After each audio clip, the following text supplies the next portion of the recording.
اعوذ باللہ من الشیطان الرجیم بسم اللہ الرحمن الرحیم الحمد للہ رب العالمین والصلاۃ والسلام علی محمد وعلی آلہ وسلم۔ انشاءاللہ آج ہم سورہ المعارج کا مطالعہ کریں گے۔ ایک مکی صورت ہے، نزول قرآن کے لحاظ سے 79 79 اور ترتیب قرآن کے لحاظ سے 78۔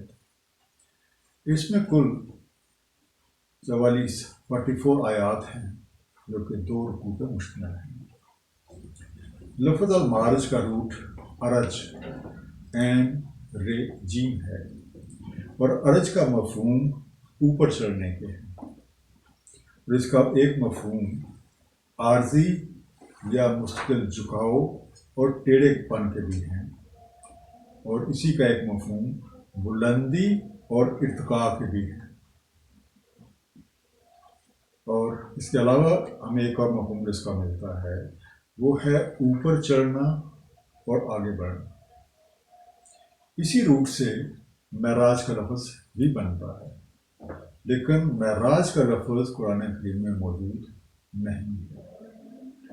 اس روٹ سے جو الفاظ بنتے ہیں اور قرآن کریم میں موجود ہیں، ان میں سے یارج اوپر چڑھنے یا عروج کرنے کے مفہوم ہے، تارج وہ چڑھتا ہے، یارجون وہ چڑھتے ہیں، معارج سیڑھیاں یا زینے اسٹیئر وے، اور معارج کا واحد جو ہے وہ مارج سیڑھی یا لیڈر۔ اور پھر ایک لفظ آیا ہے العارج لنگڑا۔ لنگڑا آدمی چونکہ ہموار زمین پہ بھی اسی طرح چلتا ہے جیسے کہ وہ کچھ سیڑھیاں چڑھ رہا ہو۔ اور پھر ایک اور لفظ جو اس روح سے بنا وہ ہے الارجون۔ کھجور کی ٹہنی کو اس کے جھکاؤ کی وجہ سے الارجون قرار دیا گیا، the branch of a palm tree.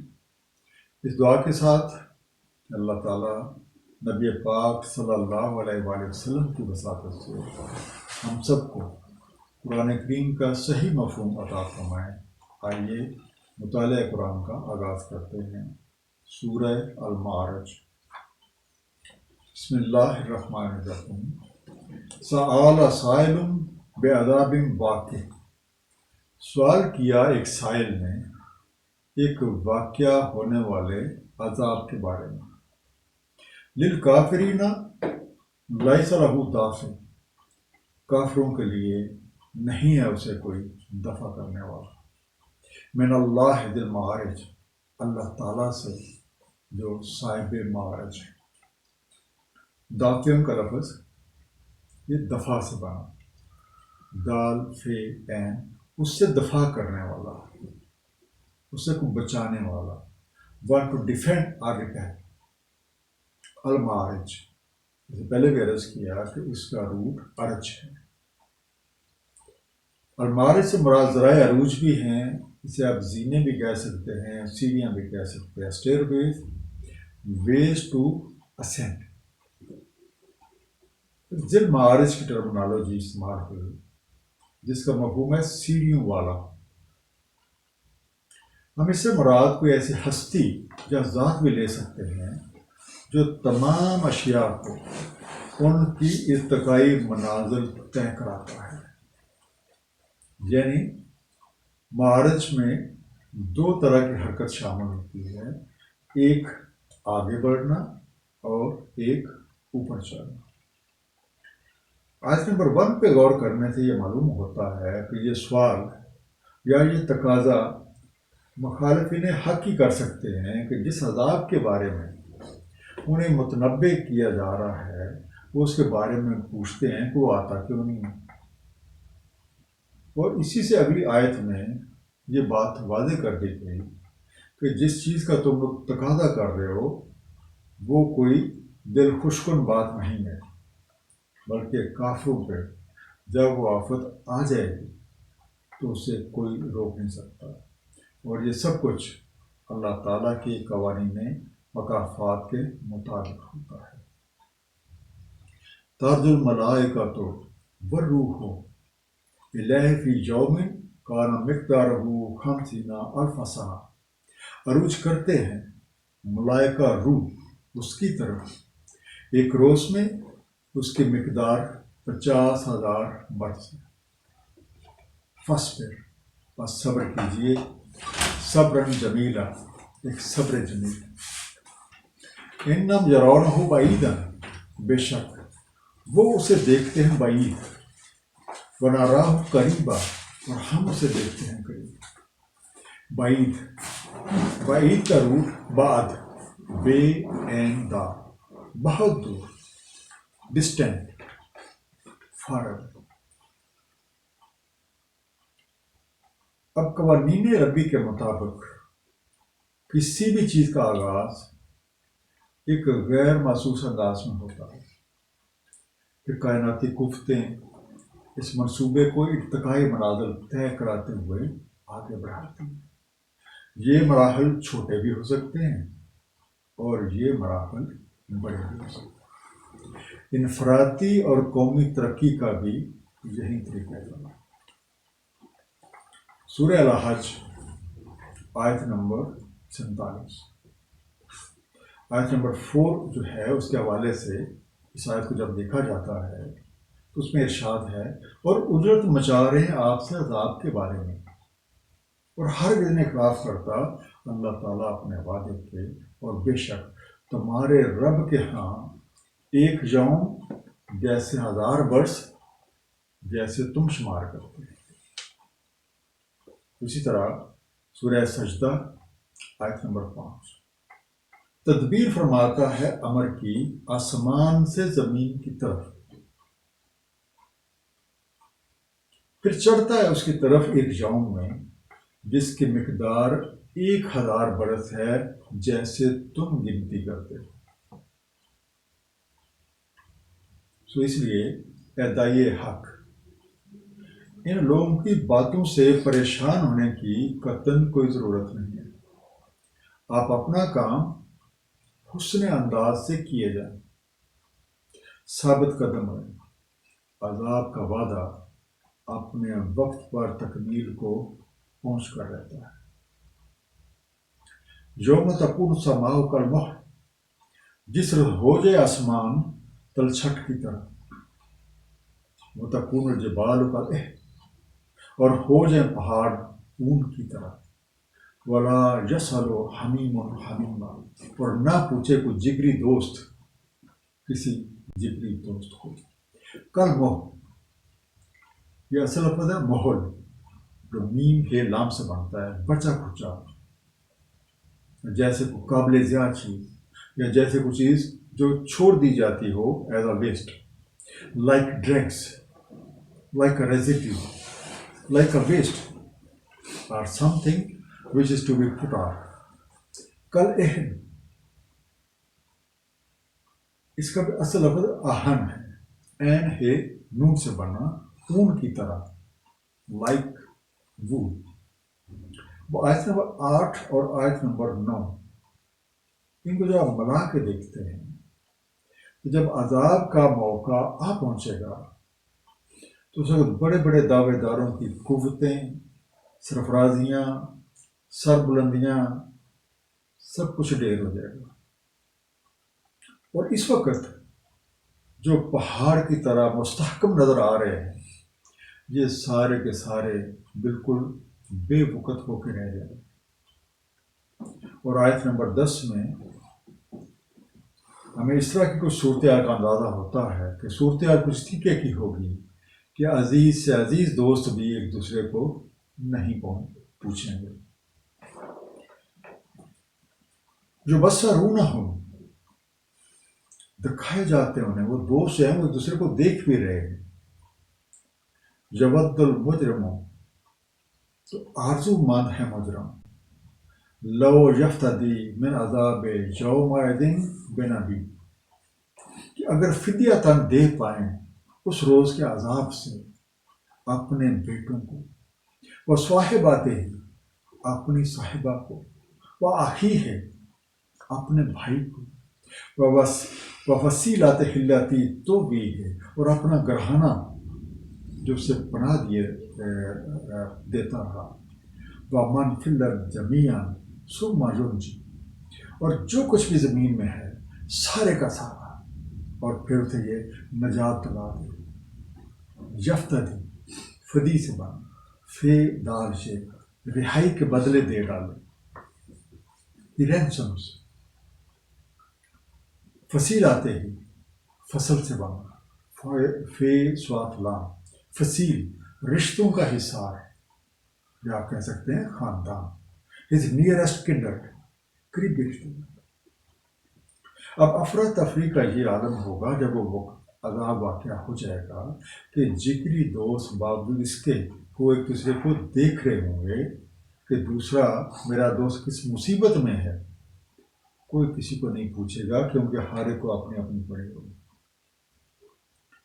اور اس وقت ہر مجرم یہ چاہے گا کہ کسی طرح اس کی خلاصی ہو جائے، خواہ اسے اپنے بیٹے، بیوی، بھائی یا دیگر احباب جو ہیں وہ بھی بطور فدیہ دینا پڑیں، اور اس کے ساتھ ساتھ جو بھی کو مال و اسباب جمع کیا ہوا ہے، جو جائیداد ہے، وہ بھی سارے دے ڈالیں، اور خاص طور پہ وہ رشتہ دار، وہ لوگ، وہ قریبی عزیز جن کی خاطر وہ ساری زندگی مختلف فراڈ کرتا رہا، ایک زندگی کے اچھے اصولوں کو پس پشت ڈالا رہا، اور وہ بھی ہمیشہ دعویٰ کرتے تھے کہ ہم ہمیشہ آپ کے ساتھ ہیں، تو ان کو بھی دے ڈالے، اور اگر اس کے پاس دنیا جہان کی دولت ہے تو وہ بھی دے ڈالے، تاکہ کسی طرح اس عذاب سے اس کی رہائی مانگ کر سکے۔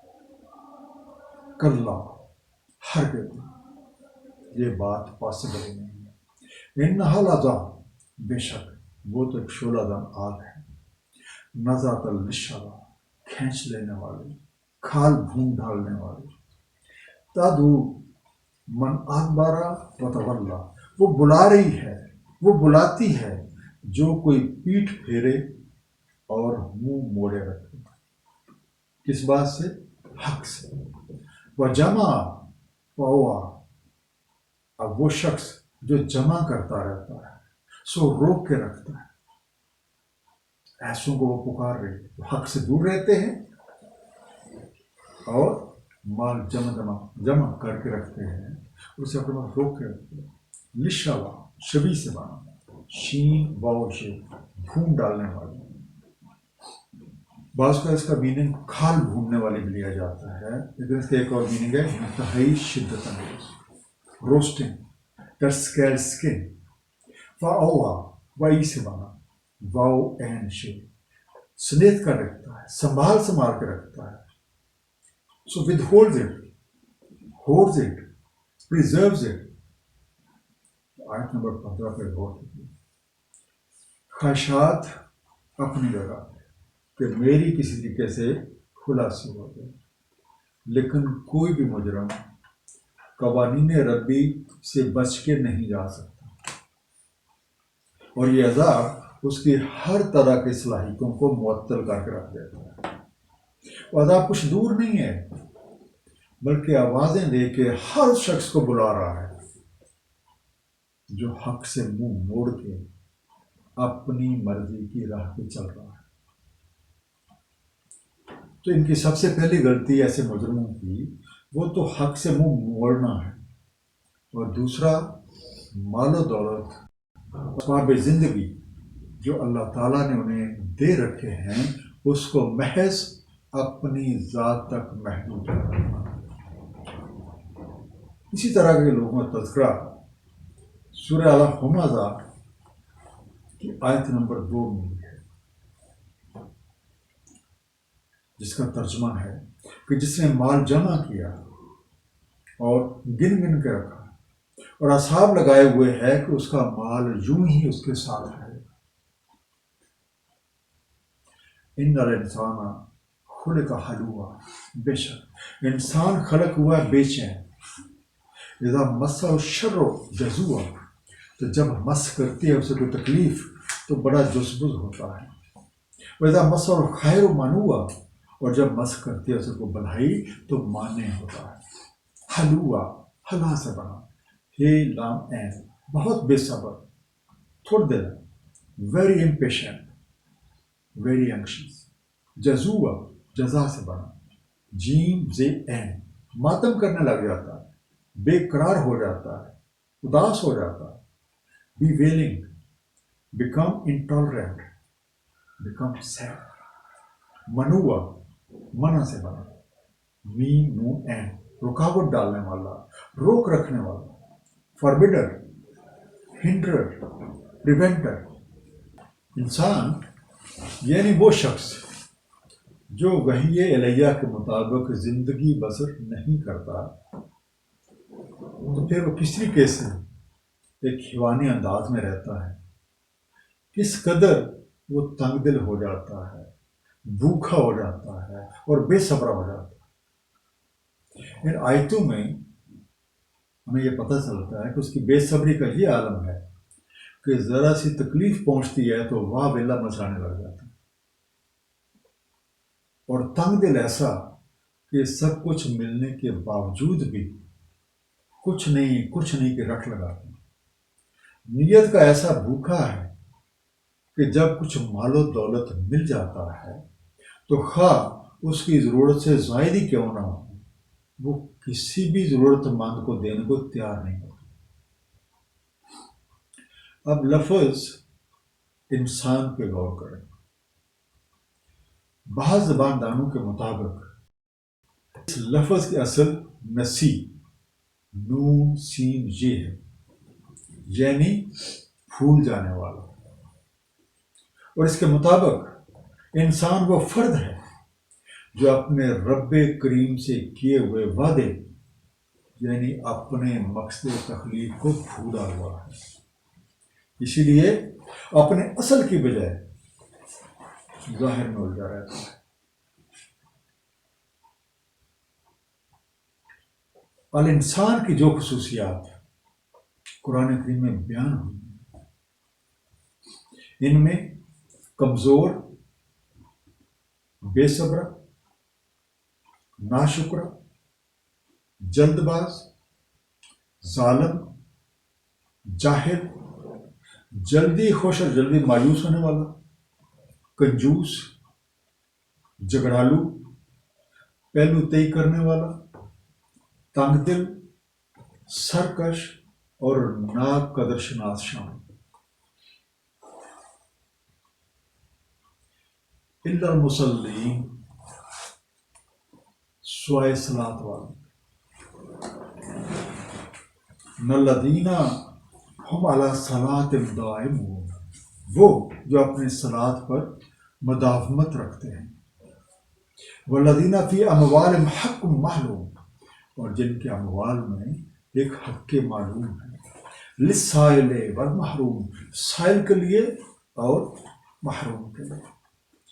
المصلین سلو سے بنا، سواد لام واو، رابطہ تعلقات رکھنے والے، of those who remain connected، دائمون دوم سے بنا، دال واو میم دوامی طور پر، کانسٹنٹلی، ریگولر، حق کے معلوم، جو حقوق آسانی کے ساتھ معلوم ہیں یا آسانی کے ساتھ معلوم کیے جا سکتے ہیں، سائل جس کے پاس ان سے کم وسائل، محروم جس کے پاس وسائل ہی نہیں۔ اب پہلے ہم ایک پارٹی کے بارے میں پڑھ رہے تھے، اب ایک دوسری پارٹی، ان کا ذکر ہوا۔ یہ وہ لوگ ہیں جنہوں نے اپنی زندگیاں اللہ تعالیٰ کی رضامندی کے ساتھ وابستہ کر رکھی ہیں، اور وہ اس روش پہ استقامت اور مداومت سے قائم ہیں۔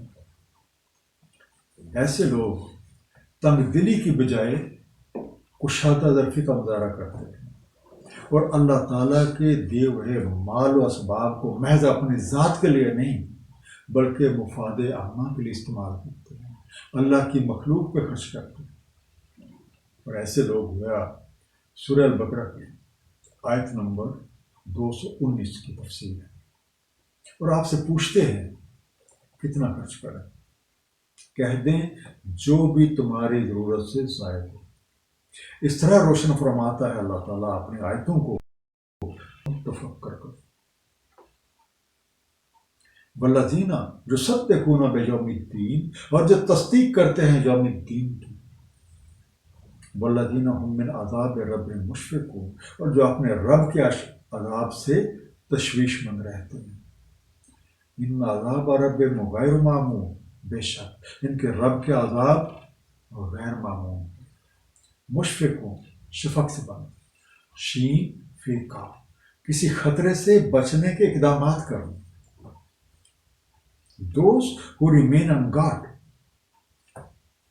معمول امن سے بنا، امن یا سلامتی محسوس کرنا. in peace، feel secure. یوم الدین، یوم الدین کی ٹرمنالوجی سورہ الانفطار آیت نمبر 19 میں بہت خوبصورت طریقے سے بیان ہے. اس کا مفہوم ہے جس روز نہیں اختیار رکھتا کوئی نفس کسی دوسرے نفس کے بارے کسی شے کا، اور اس روز امر اللہ تعالیٰ ہی کا ہے. اب یہاں پہ بات ہوئی ہے والذین یصدقون بیوم الدین، کہ وہ جو اچھے لوگ ہیں وہ یوم الدین کی تصدیق کرتے ہیں. یعنی یہ وہ لوگ ہیں جو مکافات عمل پہ یقین رکھتے ہیں اور اپنے اس ایمان کو اپنے عمل سے سچ کر دکھاتے ہیں. قوانین ربی کی مخالفت کے تباہ کن انجام سے تشویش مند رہتے ہیں، کیونکہ یہ نتائج فی الواقعہ ہوتے ہی ایسے ہیں کہ کسی کو بھی ان سے پناہ نہیں مل سکتی. والذین هم لفروجہم حافظون، اور وہ جو اپنی فروج کی حفاظت کرتے ہیں. الا علی ازواجہم، بجز اپنی ازواج کے، اور ما ملکت ایمانہم، یا اپنی مملوک کے. فإنہم غیر ملومین، سو ان کو نہیں ہے ملامت. فمن ابتغی وراء ذلک، تو بس جو کوئی متلاشی ہوں علاوہ اس کے، فاولئک هم العادون، تو وہی ہیں جو حد سے تجاوز کرتے ہیں. لفروجہم، فرج اپنی شرمگاہیں، their private parts، یہ دونوں کے لیے ہے، میل اور فیمیل دونوں کے لیے ہے. اور اس کا ایگزیکٹ میننگ جو ہے، لٹرل میننگ، وہ ہے گیپ اور اوپننگ. ملومی لوم سے بنا، ملامت سے بنا، بلیم فارس. العادون ادو سے بنا، این دال باؤ حد سے گزرنے والے، حدود شکنی کرنے والے، اور انگلش میں آپ کہہ سکتے ہیں ٹرانسگریسرز. اب ان اچھے لوگوں کی دیگر خصوصیات یہ ہیں: نمبر 1، اپنی عصمت کی حفاظت، اور اس میں مرد و زن دونوں شامل ہیں.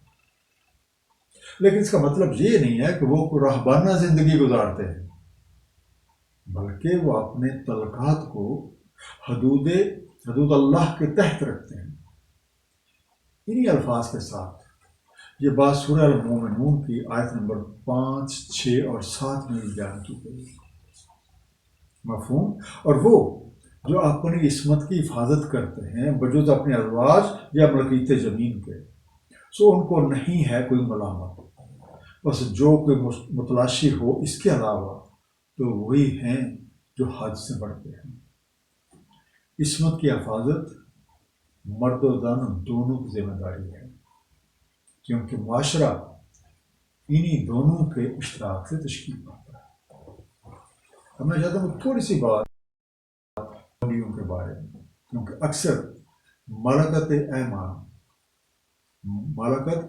کا ہم ترجمہ لونڈیوں کا کیا جاتا ہے، اور ہمارے معاشرے میں اس لفظ کے بارے میں مختلف کنفیوژنس اور سوالات اٹھائے جاتے ہیں. اب جب اس حوالے سے قرآن کریم میں تحقیق کرتے ہیں تو 3 باتیں سامنے آتی ہیں.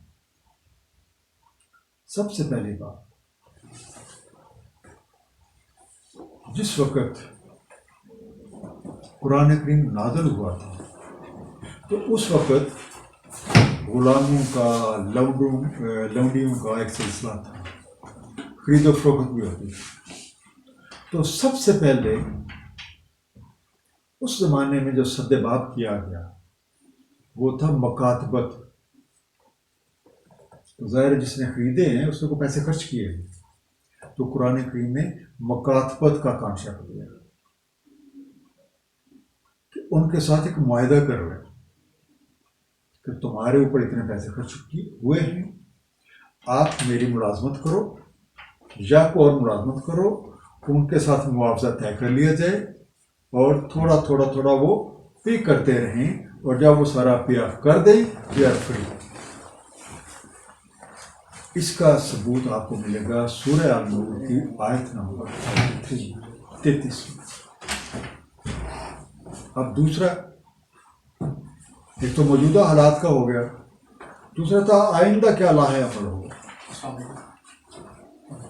آئندہ غلام بنانے سے منع فرما دیا گیا، اور اس کا ذکر آپ کو ملے گا سورہ محمد آیت نمبر 4، جس میں یہ بات طے کر دی گئی کہ اگر کچھ بندے کسی وجہ سے آپ کے ہاتھ سڑ گئے ہیں، آپ یا تو ان سے معاوضہ لے لیں یا بطور احسان انہیں رہا کر دیں، کیونکہ غلام بنانے منع کر دیں، بات ہی ختم کر دیں. تو اللہ تعالیٰ کی کرم نوازی سے دوسری جنگ عظیم میں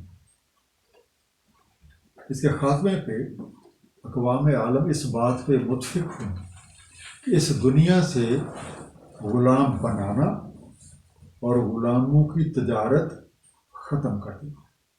تو اس طریقے سے جو حکم سورہ محمد آیت نمبر 4 میں دیا گیا وہ پورا ہو گیا.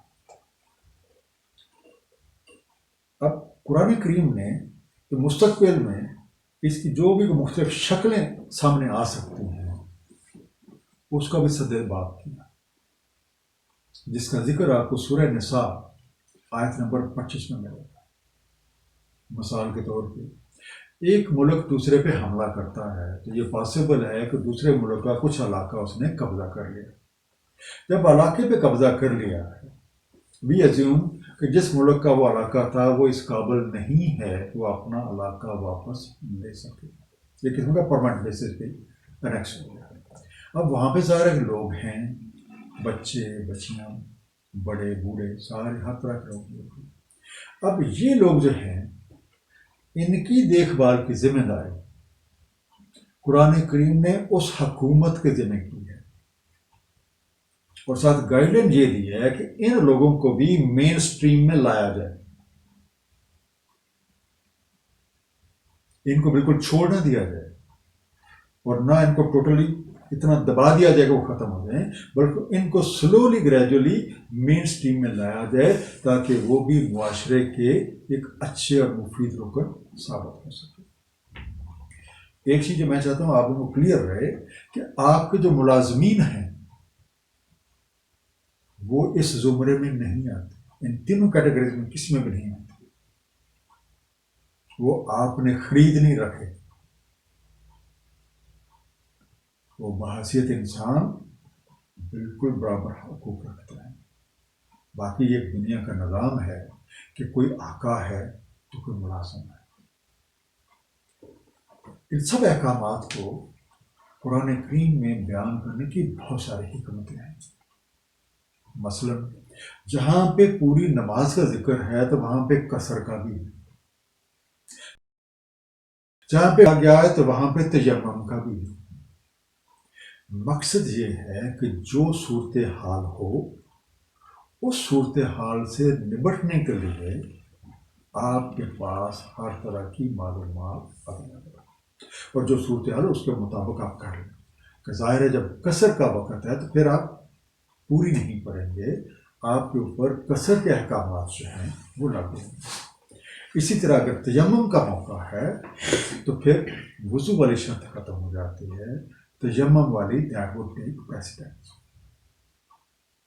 والذین، اب ان کو کچھ اور خصوصیات بتائی جا رہی ہیں ایسے لوگوں کی. والذین ہم لاماناتہم وعہدہم راعون، اور جو اپنی امانتوں کا اور اپنے عہد کی رعایت رکھتے ہیں، نبھاتے ہیں. والذین ہم بشہاداتہم قائمون، اور جو اپنی شہادتوں پہ قائم رہتے ہیں. والذین ہم علی صلاتہم یحافظون، اور جو اپنی صلاۃ کی حفاظت کرتے ہیں. اولئک فی جنات مکرمون، یہی ہیں باغات میں اور مکرم ہے، ان کا اکرام کیا جاتا ہے، ان کی عزت ان کی جاتی ہے. راؤن، رئی سے مانا رے این شے، پاس رکھتے ہیں، نگہداشت کرتے ہیں، نبھاتے ہیں. They observe, they take care. مکرم، کرم سے مانا جس کا اکرام کیا جائے، جس کی عزت کی جائے، آنرڈ وانس. اب ان کی خصوصیات بتائی جا رہی ہیں جن کا پچھلی آیتوں میں ذکر ہوا تھا ان مومنین کی، کہ امانتوں کی حفاظت کرتے ہیں اور اپنے وعدوں کا پاس رکھتے ہیں.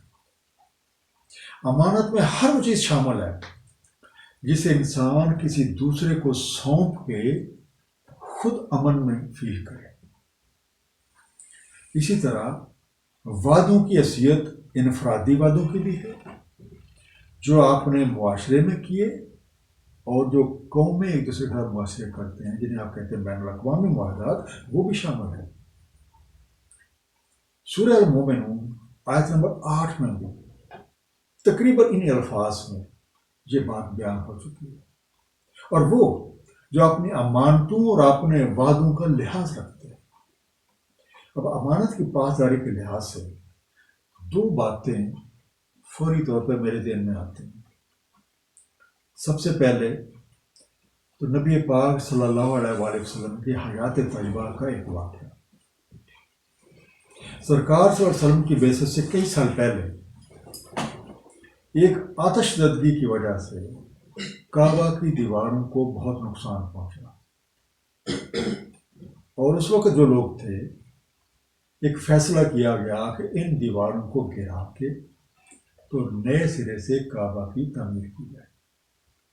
اب سارے جو قبائل تھے سب نے مل جل کے بڑے جوش و خروش کے ساتھ حصہ لیا. لیکن جب وہ وقت آیا حجر اسود کو اس کی جگہ پہ نصب کرنے کا، تو ہر کوئی چاہتا تھا کہ یہ اعزاز اسے ہی ملے. جب باعث مباحثہ کسی ایک نتیجے پہ نہ پہنچا تو انہوں نے ایک فیصلہ کیا کہ کل صبح جو بندہ سب سے پہلے حرم شریف میں داخل ہوگا، وہ جو فیصلہ کرے گا وہ ہم سب کو قبول ہوگا. اور اللہ کی شان، سب سے پہلے اگلے صبح سرکار مدینہ صلی اللہ علیہ وآلہ وسلم وہ حرم شریف میں داخل ہوئے، اور ان کو دیکھتے ہی لوگ پکار اٹھے، امین آ گئے، امین آ گئے. اور پھر کیا ایک خوبصورت انداز وہ فیصلہ کیا. ایک چادر بچھائی، حجر اسود کو اٹھایا، اس میں رکھا، اور وہ سارے قبیلوں کے سردار جو اتنے شوق کے ساتھ اور بڑی محنت کے ساتھ خانہ کعبہ کی تعمیر میں شامل تھے، ان سب سے کہا کہ یہ چادر اٹھا. تو ان لوگوں نے کونے تھامے، کسی نے درمیان سے پکڑا، اور پکڑ کے وہ اس جگہ پہ لے آئے جہاں پہ حجر اسود کو نصب کیا جانا تھا. سرکار نے اپنے ہاتھوں سے وہ پتھر اٹھایا اور اس کی جگہ پہ لگا دیا. اور دوسرا، امانت کے لحاظ سے جو چیز ذہن میں آتی ہے اس کا ذکر ہمیں سورہ الاحزاب کی آیت نمبر 72 میں ملتا ہے کہ بے شک ہم نے پیش کی اپنی امانت آسمانوں، زمینوں اور پہاڑوں پر، تو نہ قبول کیا انہوں نے اس کا اٹھانا، اور ڈر گئے اس سے، اور اسے اٹھا لیا انسان نے. بے شک یہ بڑا ہی ظالم ہے، یہ بڑا ہی جاہل ہے. بات یہ ہے کہ ہم سب اس امانت کے امین ہیں، اور ہم سب کو اپنے اپنے طور پہ اپنے دامن میں جھانک کر یہ دیکھ لینا چاہیے کہ ہم اس امانت کا حق کتنا نبھا رہے ہیں. اور تیسری خصوصیت جو ایمان والوں کی اور مومنین کی بیان ہوئی کہ جب بھی کسی معاملے میں شہادت دیتے ہیں تو ہمیشہ حق اور انصاف پہ قائم رہتے ہیں. مخ- جو صلات کے محافظ ہوتے ہیں اور ہر وقت اپنے رب کے ساتھ اپنے تعلق کو مضبوط کرنے کی کوششوں میں لگے رہتے ہیں۔ سورہ المومنون کی جو آیات 1 سے 11 ہے، اس میں مومنوں کی ایسی ہی خصوصیات کا ذکر کیا گیا ہے اور ساتھ یہ بتا دیا گیا ہے، جیسے یہاں پہ بتا دیا گیا کہ ایسے لوگ باعزت جنتی معاشرت کے حقدار ہیں۔ فمال الذین کفروا قبلک مہطعین، تو کیا ہو گیا کافروں کو؟ آپ کے سامنے دوڑے چلے آ رہے ہیں، ان الجمین، دائیں سے، وان شمال، بائیں سے، عظیم، ٹولی در ٹولی، گروہ در گروہ، اجتماؤ، کیا یہ تما رکھتے ہیں؟ اجتماؤ کل امرئ منہم ان یدخل جنات النعیم، اجتماؤ کل امرئ منہم، کیا تما رکھتا ہے ان میں سے ہر شخص این یدخل جنات نعیم، کہ داخل کر دیا جائے گا جنت نعیم میں؟ کلا، ہرگز نہیں۔ انا خلقناہم مما یعلمون، بے شک ہم نے خلق کیا انہیں اور جس کا یہ علم رکھتے ہیں۔ مہطعین، حتا سے بنا، ہے تو این، جو تیزی سے آ رہے ہیں، بھاگے چلے آ رہے ہیں۔ دوز ہو رش فارورڈ، عظیم، عزو سے بنا، این زے واو، گرو، کمپنیز، گروپس۔ اب یہ جو پیچھے بات ہوئی تھی جنت کی، پھر عزت و اکرام کی، یہ وعدے مومنین کے لیے ہے، لیکن کفر کرنے والے یہ سمجھتے ہیں کہ یہ اصول تو بڑا آسان ہے، کلمہ پڑھ لو زبانی، 4 بیت وظیفے کر لو تو بات بن جائے گی، ہم بھی جنت کے حقدار بن جائیں گے۔ اسی مقصد سے داعی حق کی طرف بھاگے آتے ہیں، اور ہر کوئی یہ چاہتا ہے کہ جن آسائشوں کا اہل جنت کے لیے ذکر کیا گیا ہے، بغیر کسی کوشش کے، بغیر اپنی زندگی کا سٹائل چینج کیے، بغیر اپنی طرز فکر کو بدلے، بغیر اپنے طرز عمل کو بدلے، اس سے بھی مل گئی۔ لیکن ظاہر ہے یہ بات ہو ہی نہیں سکتی، یہ ناممکن ہے، اور ان لوگوں کو اچھی طرح معلوم ہے جس مقصد کے لیے یہ تخلیق کیے گئے ہیں، اور وہ مقصد کیا ہے کہ صرف اور صرف اللہ تعالیٰ کی رضا کے تحت اس کے رسولوں کے بتائے ہوئے طریقے کے مطابق عمل کرنا اور زندگی گزارنا۔ جب ان کا طرز عمل ویسا نہیں ہے تو یہ جنت جیسی نعمت کے حقدار کیسے ہو سکتے ہیں؟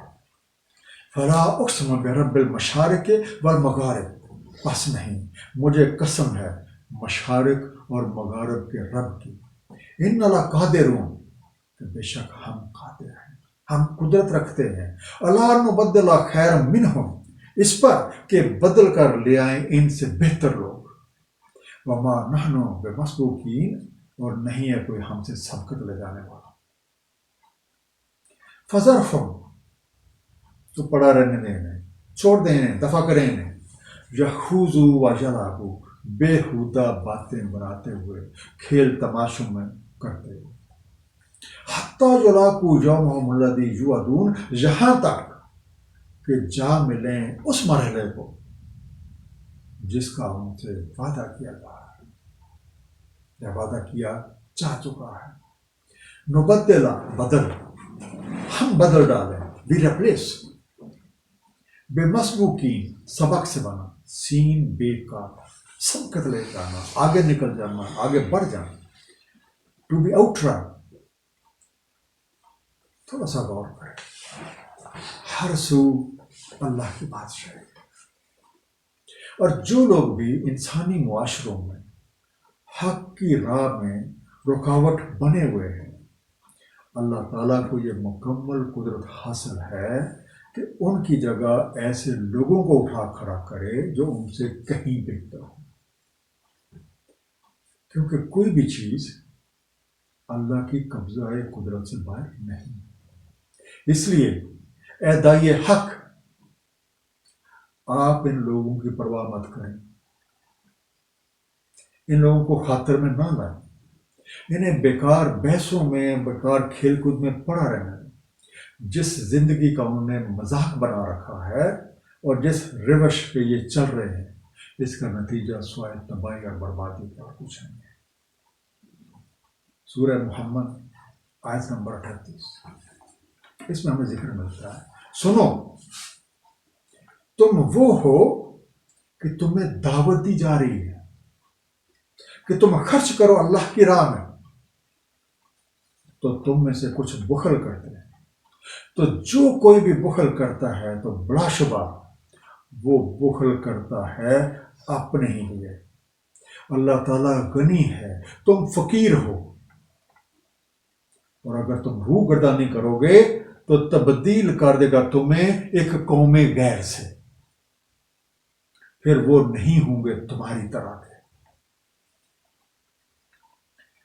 یوم یخرجون من الاجداث سراعا، جس روز یہ نکل پڑیں گے اپنے اپنے موجودہ ٹکانوں سے سرعتاً، کأنہم لا نصب یوفضون، جیسے کسی مقررہ ہدف کی طرف لپک رہے ہو۔ خاشعتاً ابصارہم، جھکی ہوئی ہیں نگاہیں ان کی، ترہقہم ذلہ، چھائی ہوئی ہے ان پہ ذلت۔ ذالک الیوم الذی کانوا یوعدون، یہ ہے وہ مرحلہ، یہ ہے وہ وقت جس کا ان سے وعدہ کیا۔ الاجداث جدت سے چین دال سے، موجودہ جگہیں جہاں وہ چھپے ہوئے ہیں، یا وہ موجودہ جگہ جہاں انہیں پناہ لی ہے، اور بعض اوقات اس کا ترجمہ مدفون بھی کیا جاتا ہے۔ مدفون کا مطلب بھی،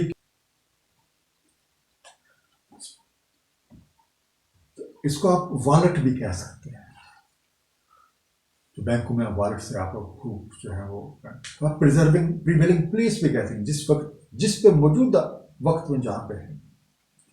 نصب، نصب سے نون سواد پہ مقرر کردہ ہدف یا کو مقرر کردہ جگہ، اور بعد پہ اس کا ترجمہ استحام، یا کوئی جگہ جو نامینیٹ کر دی گئی یا پکی بنا دی گئی، fix target,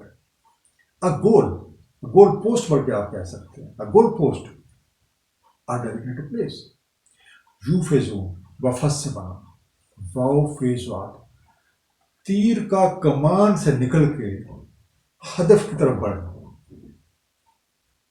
they are hurrying, they are running, جیسا تیر کمان سے نکل کے ہدف کی طرف بڑھا ہے تو اس حرکت کو وفظ کہا جاتا ہے۔ تو یوفضون، بس بڑھے جا رہے ہیں۔ ترہقہم، رحق سے بنا، چھائی ہوئی ہے، یا وہ مبتلا ہے، کورنگ ہے، امپوزڈ اپان them۔ اب جب وہ موقع آ جائے گا جس کا ان سے وعدہ ہے کہ مکافات عمل کے لیے ایک وقت، ایک سٹیج مقرر ہے، تو اس وقت یہ اپنے اپنے ٹکانے سے اتنی پھرتیوں کے ساتھ نکل کے اس مقررہ جگہ کی طرف جائیں گے جیسے کوئی تیر اپنے نشانے کی طرف بڑھتا۔ لیکن حالت کیا ہوگی؟ ندامت اور تاسف کی وجہ سے نگاہیں زمین میں گڑی ہوئی، نظریں جھکی ہوئی ہیں، اور ذلت کی کالک چہروں پہ جمی ہوئی ہے۔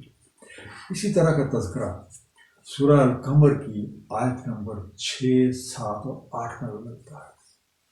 وہیں پہ بھی یہ لفظ جو ہے یخرجون من الاجداث، یہی ٹرمنالوجی استعمال ہوئی۔ اب غور سے سنیے گا، پس منہ پھیر لے ان سے، جس روز پکارتا ہے پکارنے والا ایک ناگوار شہر کی طرف، جھکی نگاہوں سے نکل پڑتے ہیں اپنے اپنے ٹکانوں سے، جیسے وہ ہوں کہ منتشر ٹڈیاں دوڑتے ہوئے پکارنے والے کی طرف، اور کہتے ہیں کفر کرنے والے یہ تو ایک بہت ہی سخت وقت ہے۔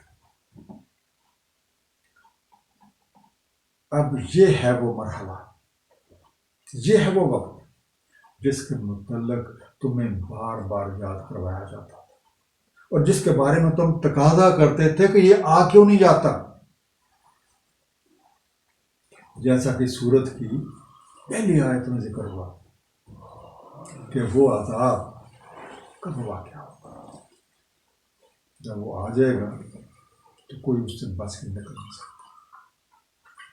اب میں مختصر خلاصہ پوری سورہ کا، قوانین الہیہ کے تحت ہر کام کے لیے ایک طریقہ کار مقرر ہے، جس کے تحت کسی بھی کام کا آغاز عموماً ایک غیر محسوس انداز میں ہوتا ہے، ایک نقطے سے ہوتا ہے، اور پھر یک کے بعد دیگرے مختلف مراحل طے کرتے کرتے کرتے وہ اپنی تکمیل کو پہنچ جاتا ہے۔ افراد اور اقوام کے عروج و زوال پر بھی یہی قانون لاگو ہوتا ہے۔ داعی حق کا کام اللہ تعالیٰ کا پیغام بلا کم و کاست اس کے بندوں تک پہنچا دینا، اور ان لوگوں کو اس پر عمل کرنے اور نہ کرنے دونوں صورتوں کے نتائج کی خبر دے دینا۔ اب وہ عمل کرتے ہیں تو اپنا ہی بھلا کرتے ہیں، اور عمل نہیں کرتے تو داعی حق پہ یہ ذمہ داری عائد نہیں ہوتی۔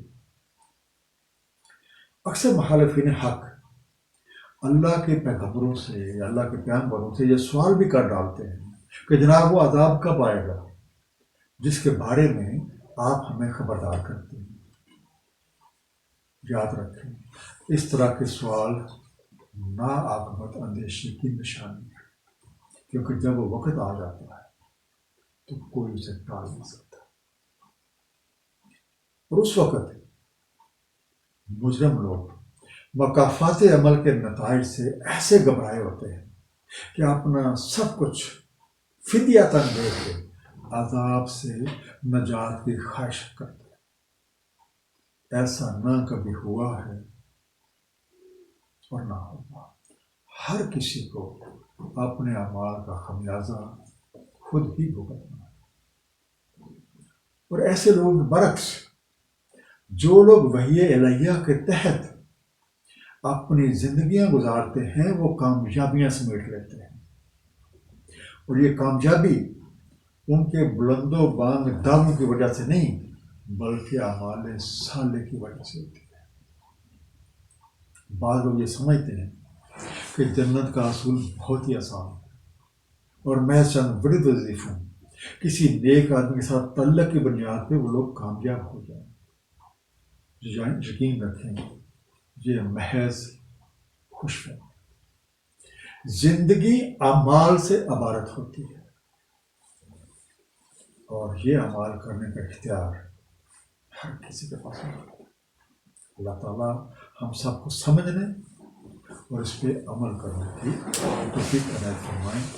صدق اللہ العلی العظیم، صلی اللہ تعالیٰ علی حبیب محمد وآلہ وسلم۔